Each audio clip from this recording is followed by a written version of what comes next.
Hello' guys, কি খবৰ? তোমালোকক স্বাগতম জনাইছোঁ এটা নতুন ভিডিঅ'ৰ সৈতে আজিৰ আমাৰ এই চেনেললৈ।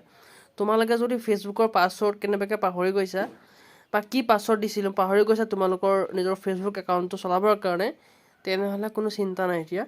কাৰণ মই তোমালোকক আজি এটা হেল্পফুল ভিডিঅ' লৈ আহিছোঁ। তোমালোকৰ পাছৱৰ্ড কি আছিলে অতি সহজে গম পাবা এতিয়া। তোমালোকে প্ৰথমতে কি কৰিব লাগিব, তোমালোকৰ মোবাইলত থকা ক্ৰোম ব্ৰাউজাৰটো অ'পেন কৰিব লাগিব। ক্ৰোম ব্ৰাউজাৰটো অ'পেন কৰি তোমালোকে দেখিছা ছাইডত থ্ৰী ডট আছে, ওপৰত থ্ৰী ডটত ক্লিক কৰিব লাগিব। থ্ৰী ডটত ক্লিক কৰি তোমালোকে যাবা ছেটিংছত যোৱাৰ পাছত তোমালোকে দেখিবা পাছৱৰ্ডত ক্লিক কৰি তোমালোকে দেখিবা ইয়াৰ তলত সকলোখিনি পাছৱৰ্ড আহি গৈছে তোমালোকৰ, দেখিছা?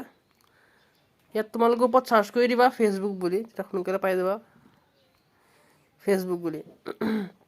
ইয়াত দেখিছা মোৰ ফেচবুক আৰু পাছৱৰ্ড ওলাই গৈছে। মই ইয়াত হেৰি কৰি পেলাই মই চাব পাৰোঁ। যদি তোমালোকৰ ভিডিঅ'টো চাই ভাল লাগিছে তেনেহ'লে লাইক, কমেণ্ট আৰু শ্বেয়াৰ আৰু ছাবস্ক্ৰাইব কৰি দিবা। ধন্যবাদ।